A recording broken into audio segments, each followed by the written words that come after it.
Hello friends आज हम बात करने वाले हैं कोवर्किंग स्पेस की एक कंपनी के बारे में जिसका नाम है ईएफसी लिमिटेड। तो वीडियो चालू करने से पहले मैं आपको बता दूं, this is not a buy or sell recommendation, this video is only for educational purpose. तो कोवर्किंग स्पेस कंपनियां क्या होता है, कैसे काम करती हैं, पूरा बिजनेस मॉडल मैं आपको बताऊंगा।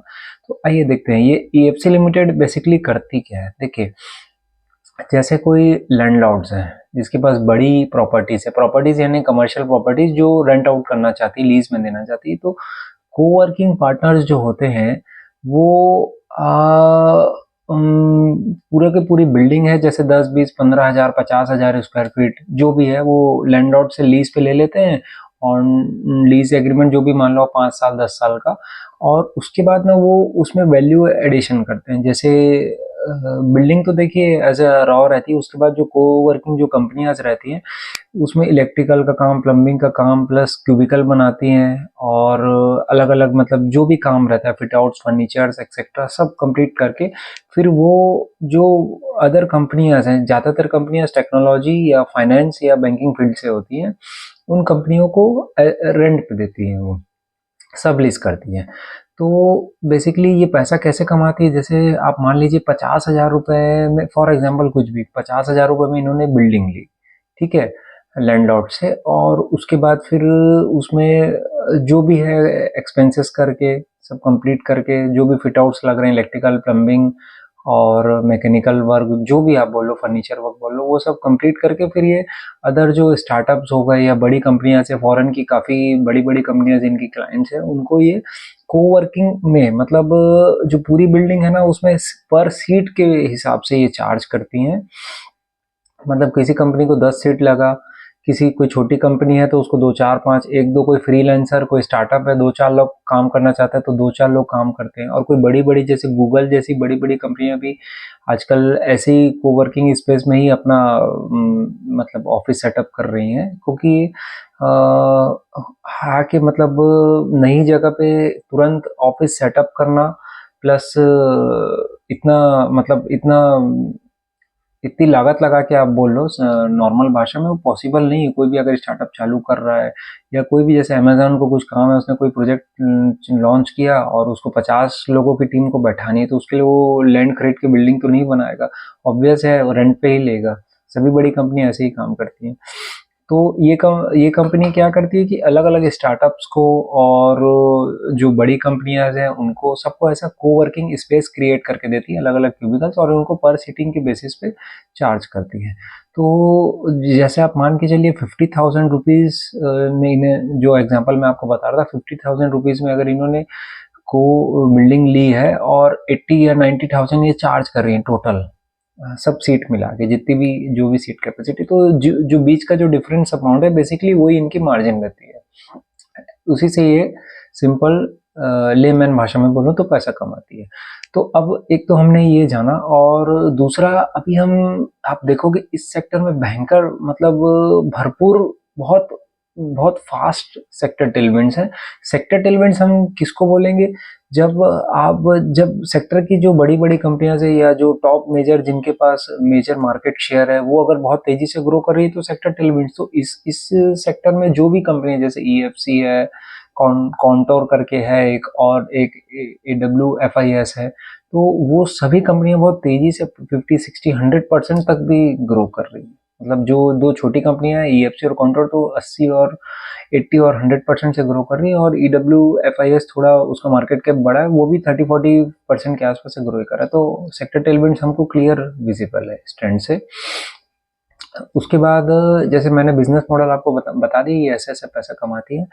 और अब क्या है ना, कंपनी मतलब दो अपने बिजनेस वर्टिकल और बढ़ा रही है। एक तो ये इंटीरियर डिजाइन फील्ड में भी आ रही है, और दूसरा फर्नीचर बिजनेस में आ रही है। इंटीरियर डिजाइन फील्ड में आप ऐसे देखो इसको कि जो बड़ी अदर कंपनी, जैसे इनको नॉलेज तो हो ही गया है, पूरी इनका टीम है, टीम वर्क है, तो इनको पूरे मतलब इंटीरियर डिजाइन बिल्ड करके जो अपना नया बिजनेस वर्टिकल इन्होंने डाला है। वो क्यों डाला इन्होंने, क्योंकि इनको पूरा एक्सपीरियंस हो गया, पूरी टीम ये हैंडल कर लेते हैं, plumbing, electrical, mechanical plus furniture, outfit जो भी है।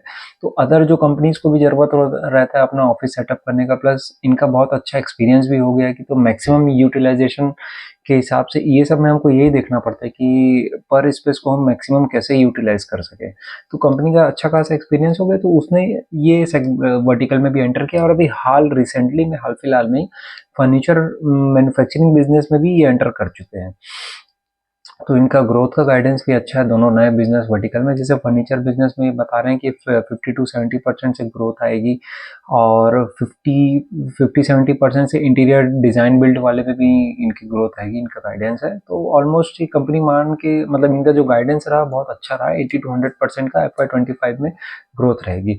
और आगे रिजल्ट से भी मैं बताऊंगा, इन्होंने काफ़ी कुछ अपना जो गाइड किया था वो अचीव भी कर लिया। तो अब हमने पहले बिजनेस मॉडल समझ लिया, इनके 3 वर्टिकल्स देख लिए, और अब देखिए इसमें क्या ना, हमको 2-3 चीज़ों को ध्यान रखना है। जैसे 1-2 पॉइंट्स मैं आपको बताता हूँ। इसमें जैसे कंपनी ने उठा लिया, कोई बड़ी सी कोई बिल्डिंग को लीज पे ले लिया, और ये कोशिश ये करती है ना कि जो लॉन्ग टर्म एग्रीमेंट्स हो, जैसे आजकल जीसीसी, मतलब जो बड़ी बड़ी ग्लोबल कंपनियां हैं, जैसे गूगल हो गया, अमेजन हो गया, वो सब इसी को वर्किंग स्पेस में ही अपने सब स्टाफ को बैठा रही है।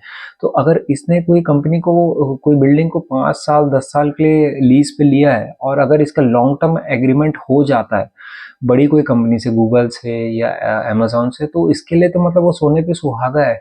क्योंकि आप देखो कि मतलब इसके सीटिंग खाली नहीं जाएगी। मतलब ये 5 साल के लिए अगर 50,000 इसको रेंट देना है, और अगर कम मार्जिन में भी इसको लॉन्ग टर्म एग्रीमेंट, कोई लॉन्ग टर्म क्लाइंट्स मिल जाता है, तो एक मतलब एक सस्टेनेबिलिटी बोल लो, या एक रिस्क फैक्टर खत्म हो जाता है कि हाँ इतना पोर्शन, मतलब इस स्पेस से तो मेरे को 10 साल तक रेंट आना ही है। मतलब ये मेंटली भी फ्री हो जाते हैं, तो नए ग्रोथ पे फोकस कर सकते हैं। इनका टारगेट वही है, और अभी जो ये इनका मार्केट शेयर 65% अभी ऐसे ही आ रहा है, बड़े एमएनसी से, बाहर से, फॉरेन से ही आ रहा है। बाकी जो 35% है वो स्टार्टअप और ये सब छोटे छोटे एसएमईज। तो जो एसएमईज हैं, स्टार्टअप्स हैं, अब देखिए उससे ऑब्वियस है कि इनको मुनाफा ज़्यादा मिलेगा, रेंट ज़्यादा आएगा, क्योंकि क्या वो शॉर्ट डेज के लिए कॉन्ट्रैक्ट करते हैं, मतलब कुछ मंथ के लिए या ईयर्स के लिए। तो इसके पास, इसमें इनके पास ज़्यादा मार्जिन रहता है उन लोगों से, मतलब बार्गेनिंग पावर बोल लो या जो भी बोल लो, छोटे स्टार्टअप्स और एसएमई से। लेकिन उसके बाद भी ये फोकस करती हैं बड़े एमएनसीज में, क्योंकि वो एक ज़्यादा स्टेबल सस्टेनेबल मॉडल है। तो अभी इन्होंने बताया कि गूगल से भी इनकी कोई बिल्डिंग की डील चल रही थी कौन कौन में। और एक चीज़ मैं और बता रहा था वो, हाँ, एसेट लाइबिलिटी मिसमैच। देखिए यहाँ पे हमको क्या ट्रैक करना है कि एसेट लाइबिलिटी मिसमैच तो नहीं हो रहा है। मतलब 5 साल के लिए इन्होंने कोई बिल्डिंग उठा ली कॉन्ट्रैक्ट पे, और उसके बाद फिर आप देखोगे कि वो बिल्डिंग रेंट सबलीज हो ही नहीं रही है। मतलब छोटे छोटे बार बार स्टार्टअप्स आ रहे हैं, फिर वैकेंट हो जा रहा है। सीट वैकेंट्स नहीं होनी चाहिए, हमको मेन यही ध्यान रखना है। तो ये हम कैसे ट्रैक कर सकते हैं, इनकी एबिटा मार्जिन्स में दिखता है। अगर हम कोई भी बड़ी बिल्डिंग को उठा रहे हैं और 5 साल के लिए कोई भी लीज पे ले लिए हैं, और उसमें हम पूरा एक्सपेंसेस कर रहे हैं, खर्चा कर रहे हैं, तो वो हमको एक्सपेंसेस में तो दिखेगा profit and loss balance sheet में। और अगर वो वैकेंट हो रही है सीट्स, तो इनके प्रॉफिट में फर्क पड़ेगा, सेल्स में फर्क पड़ेगा। मतलब यहाँ से क्लियर विजिबल हो जाएगा कि एबिटा मार्जिन घट रही है, एबिट मार्जिन घट रहा है। तो हमको ऐसे ट्रैक करना है कि कंपनी प्रॉफिटेबल है कि नहीं। एबिटा मार्जिन से आप चेक करोगे तो आपको समझ में आ जाएगा। और हाँ, सबसे अच्छा मोड क्या है इसका, इस मॉडल का, देखो कोवर्किंग स्पेस में ना, मतलब जो आजकल जितने तेजी से आईटी के, टेक्नोलॉजी के, बैंकिंग, छोटे छोटे फाइनेंशियल्स, और जो छोटे छोटे जो भी है, मतलब जिसमें ज़्यादा बड़ा, आप मान लो कि kind of asset light business, जितने भी एसेट लाइट बिजनेस है उनको सबको कोवर्किंग स्पेस ही लगता है, जिसमें ज़्यादा गुड्स परचेस करने की ज़रूरत ना रहे, जो सिर्फ मैन पावर से ही वो अपने कंपनी चला पाते। तो उसमें क्या होता है, उनको फ्लेक्सिबिलिटी मिलती है। अगर उनका अभी स्टार्टअप है, अभी 2-4 सीट से उनको काम चालू करना है तो भी वो आ सकते हैं। किसी के पास बीच की कैपेसिटी है 5-10 लोगों की, तो 5-10 लोगों को भी ये बैठा सकते हैं। उसके बाद कई बार ऐसा होता है कि मार्केट स्लैग है, इन द डाउन साइकिल में रहता है किसी का बिजनेस, तो अगर उनके 20-25 स्टाफ हैं तो वो अपनी सीटिंग कैपेसिटी भी घटा लेते हैं, 5-10-15 कर लेते हैं। तो ये फ्लेक्सिबिलिटी जो मॉडल है को वर्किंग स्पेस का, यही सबसे बड़ा मोट है और इसी कारण इसका बहुत डिमांड है। इसीलिए इतने सेक्टर में इतनी टेलविंड्स हैं, क्योंकि हर कोई कंपनियां, मैं बता रहा हूँ, छोटे स्टार्टअप एसएमईज के, बड़ी बड़ी कंपनियां भी ऐसे ही अभी सर्च कर रही हैं अपने वर्क स्टेशन, वर्क स्पेसेस, कि वो कोई भी टीम हो, कोई प्रोजेक्ट हो तो हम बैठा लें ऐसे ही। तो फ्रेंड्स, अभी तो हमने ये देखा और मैंने आपको 3 बिजनेस वर्टिकल भी बताए। अब हम थोड़े से फाइनेंशियल की ओर चलते हैं। जैसे अभी इनके रिसेंट इन्वेस्टर प्रेजेंटेशन में इन्होंने बताया कि पहले पिछले साल तक 7 सिटीज में ये वर्क करते थे, अभी हाल फिलहाल में 2 सिटी और एंटर किए, मेरे ख्याल से दिल्ली और गुड़गांव वगैरह में। तो इनका जो बिजनेस है मेनली ना, वो टायर 1 सिटीज में ही है, क्योंकि टायर 2 टायर 3 में अभी उतना ये कल्चर आया नहीं है। और ये बता रहे हैं अभी टायर 1 में ही बहुत डिमांड है, बहुत स्कोप है, तो उसी में मतलब आने वाले समय में इनका इंडस्ट्री रिपोर्ट आप देखोगे तो 5 साल में ये बोल रहे हैं कि वर्क मतलब कोवर्किंग इंडस्ट्री जो है वो डबल हो जाएगी ऑलमोस्ट इंडिया में 2028-29 तक, आने वाले 4-5 साल में। फ्रेंड्स, इनका Q2 का जो डाटा रहा, देखिए रेवेन्यू इनका 72% से ग्रोथ आई और इनका जो पैट आया 391%। मतलब आप ऑपरेटिंग लीवरेज देख ही सकते हो। लास्ट ईयर ये जो भी अपना मेहनत किए होंगे या जो भी अपना स्पेस एक्वायर किए होंगे, सेटअप किए होंगे, उसके बाद इनकी सीटिंग कैपेसिटी बढ़ी होगी, यूटिलाइजेशन बढ़ा हुआ सीटिंग कैपेसिटी का, तो इनको क्लियर है ऑपरेटिंग लेवरेज मिला है।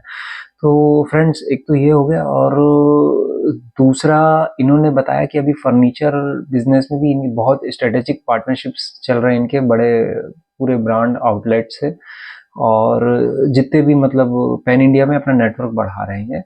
तो अब हम चलते हैं थोड़ा सा वैल्यूएशंस की ओर। जैसे मैंने आपको बताया कि अराउंड 391% का पैट में जंप आया, तो लास्ट ईयर आप देखो कि FY24 में इनका टोटल पैट था, प्रॉफिट आफ्टर टैक्स जो था, वो अराउंड 63 करोड़ के आसपास था, और H1 में ही इन्होंने 53 करोड़ कर लिया है अपना प्रॉफिट आफ्टर टैक्स पैट। इसीलिए इतना बड़ा जंप आया है 391 करोड़ का जो भी है। तो इनका जो गाइडेंस है, जैसे इन्होंने बताया था, रिवेन्यू ऑलमोस्ट डबल होगा, तो पैट भी लगभग डबल होना चाहिए। फिर भी हम कंजर्वेटिव साइड भी अगर माने, अगर 63 करोड़ ये सॉरी 53 करोड़ पैट इन्होंने किया है H1 में, 63 पूरे फुल फाइनेंशियल ईयर में किया था FY24 में, और अभी इन्होंने फर्स्ट हाफ में अगर 53 करोड़ किया है, और 50 करोड़ मैं बोलता हूँ और कर लेते हैं अगर ये 100 करोड़ के आसपास इनका टोटल पैट जाता है FY25 में, और मार्केट कैप अभी अराउंड 3000 करोड़ के आसपास है।